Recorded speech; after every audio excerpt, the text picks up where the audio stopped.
Have you ever found yourself saying yes when you've already felt overwhelmed, or walking away from a conversation thinking, why? Why did I agree to that? And maybe part of you knows what you want to say, but in the moment, it just feels really hard to do. Today, I want to talk about why that happens, because it's often not what people think. Let's do a deep dive.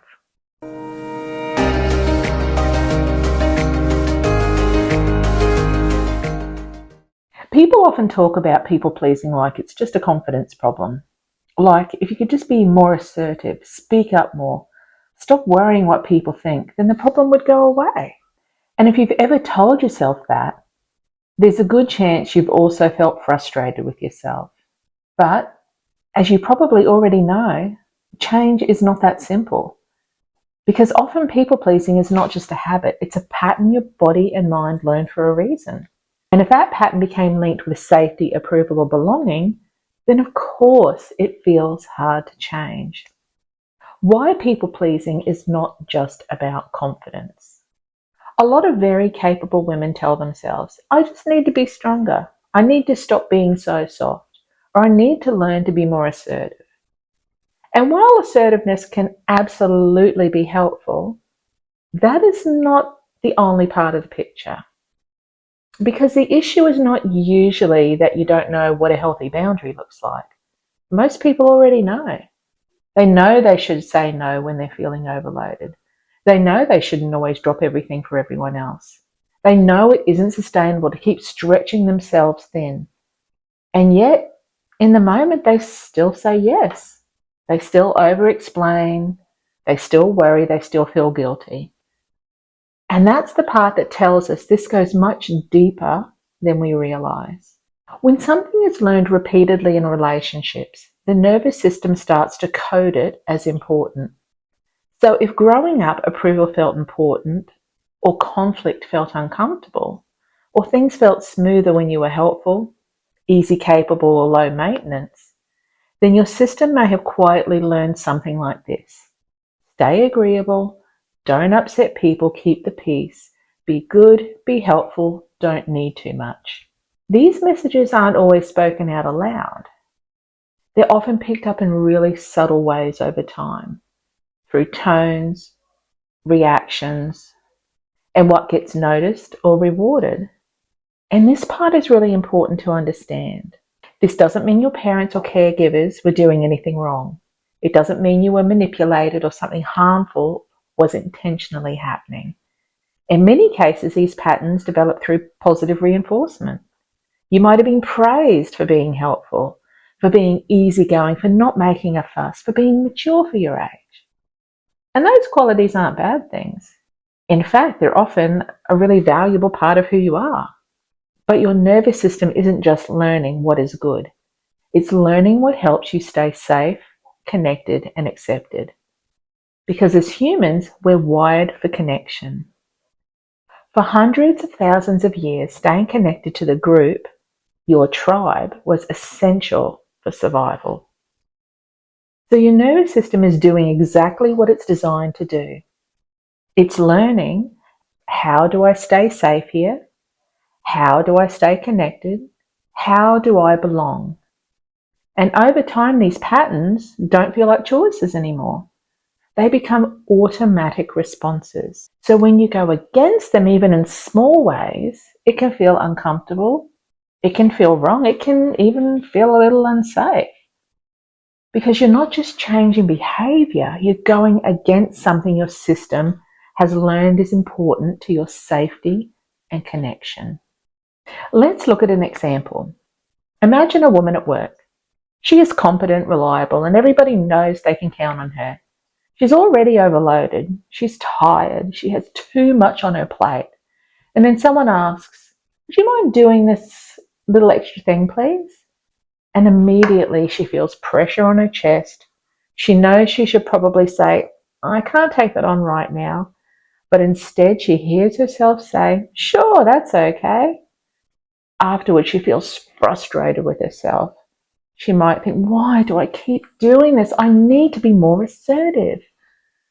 But if we slow that moment down, what is actually happening?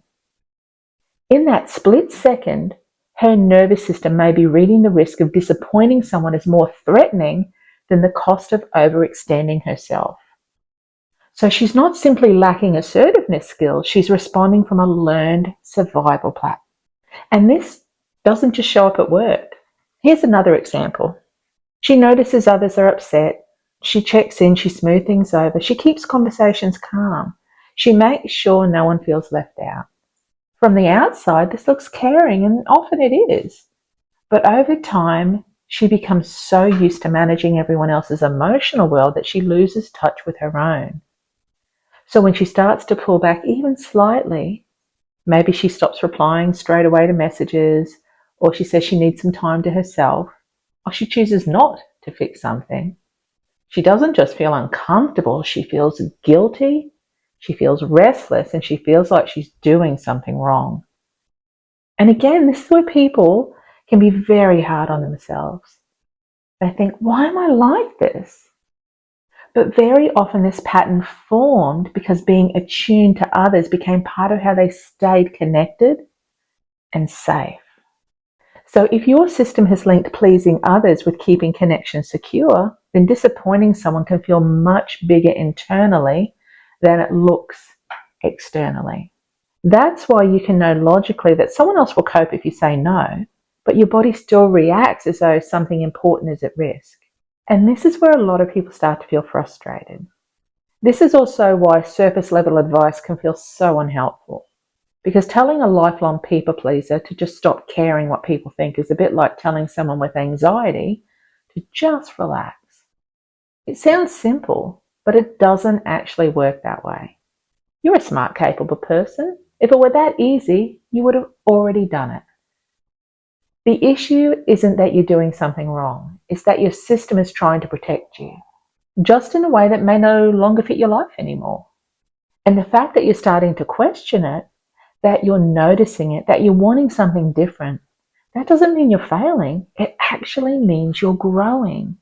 And that's where change begins, not by forcing yourself to be different, but by understanding what your system has learned and gently teaching it something new. How to retrain your nervous system. Focus on small shifts. Making change doesn't have to be big or dramatic. It often begins much smaller. It might be pausing before automatically saying yes. It might be noticing the guilt without immediately giving in to it. It could be saying, let me think about that and get back to you. It might be allowing someone else to be mildly disappointed without rushing in to fix it. It might be asking yourself, what do I actually need here? These small moments matter because they begin to interrupt the old pattern. This is why boundaries are not just behavioral skills. Yes, communication matters. Yes, assertiveness matters. Yes, learning to say what helps matters. But underneath all that, boundaries are also nervous system work. They involve helping your body slowly learn something new, that it's safe to pause, and that it's okay for people to be disappointed sometimes. It's safe not to explain everything. It's safe to have limits, and it's safe to need rest. You matter too. And that kind of learning doesn't happen overnight. It happens gradually. It happens with small, consistent shifts. So if you recognize yourself in this, I really want to say this clearly. You are not broken, you are not weak, you are not falling behind because this feels hard. There is often a very understandable reason this pattern developed. At some point it likely helped you. It may have protected relationships. It may have reduced conflict. It may have helped you feel accepted. It may have helped you feel needed. It may have even helped you get through certain environments. But what once protected you can quietly start to exhaust you. And that's often where change begins, not in blaming yourself, but in understanding yourself. You don't have to keep proving your worth by holding everything together for everyone else. You're allowed to have needs. You're allowed to have limits. You're allowed to take up space in your own life. And you matter too. The world will not stop when you say no. If this resonates with you, I've created a free 3-step nervous system reset as a place to begin. It's pinned in the comments below. And if you'd like to go deeper into this work, I explore it more in my book, Stop Rushing, Start Living. And the link for that is in my bio.